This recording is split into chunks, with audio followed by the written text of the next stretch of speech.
Assalamualaikum warahmatullahi wabarakatuh. Perkenalkan, nama saya Fatia Anggela Fazira, NPM 171060200151. Program Studi Ekonomi Pembangunan, Semester 7, Konsentrasi Perencanaan Pembangunan. Mata kuliah Studi Kelayakan dan Evaluasi Proyek. Dengan dosen pengampu yang terhormat Ibu Hevi Supia SE MSI. Baiklah, saya akan mempresentasikan kesimpulan dari pembangunan proyek yang ada di Kota Saipununh ataupun di Kabupaten Kerinci. 1. Mengapa studi kelayakan dan evaluasi proyek dibutuhkan?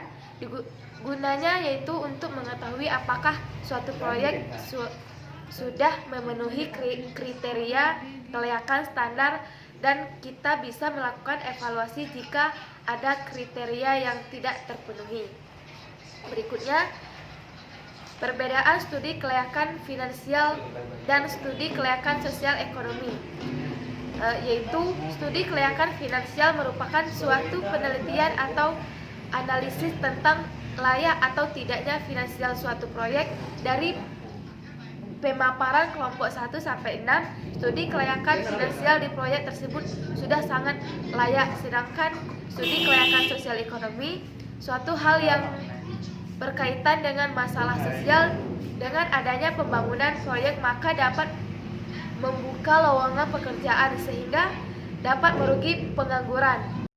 Berikutnya, shadow price atau harga bayangan, suatu penyesuaian yang dibuat oleh si penilai proyek terhadap harga-harga pasar. Beberapa faktor produksi atau hasil produksi tertentu berhubungan dengan harga-harga itu dianggap tidak mencerminkan atau mengukur biaya atau nilai sosial yang seharusnya dari unsur-unsur atau hasil produksi tersebut. Selanjutnya, eksternalitas atau faktor luar. Adapun faktor luar dalam bayangan usaha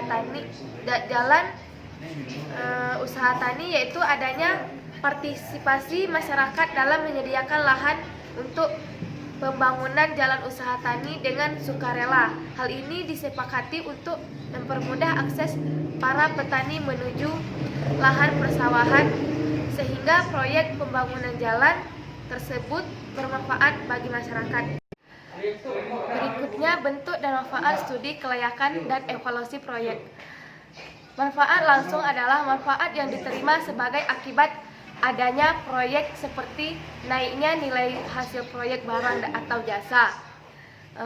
Manfaat tidak langsung adalah manfaat yang timbul sebagai dampak yang bersifat multiplier efek dari proyek yang dibangun terhadap kegiatan pembangunan lainnya. Manfaat tidak kentara adalah manfaat dari pembangunan proyek yang sulit diukur dalam bentuk uang, seperti perubahan pola pikir masyarakat, perbaikan lingkungan, berkurangnya pengangguran, dan lain-lain. Berikutnya, present value atau nilai sekarang. Nilai sekarang adalah nilai hari ini dari serangkaian arus kas masa depan.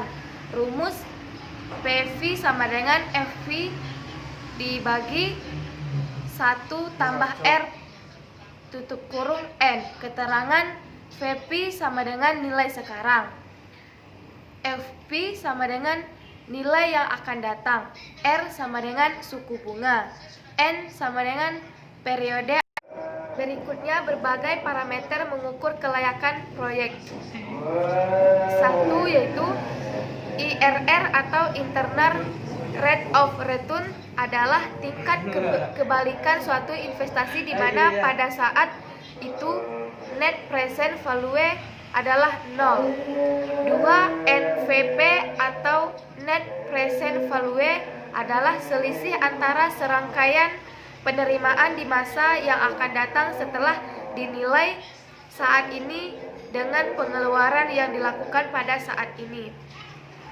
3.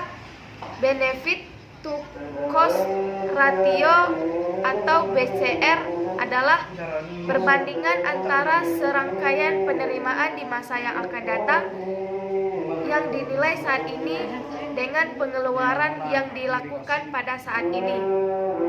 Baiklah, itulah yang dapat saya sampaikan dalam presentasi ini. Lebih dan kurang saya mohon maaf. Saya tutup dengan wassalamualaikum warahmatullahi wabarakatuh.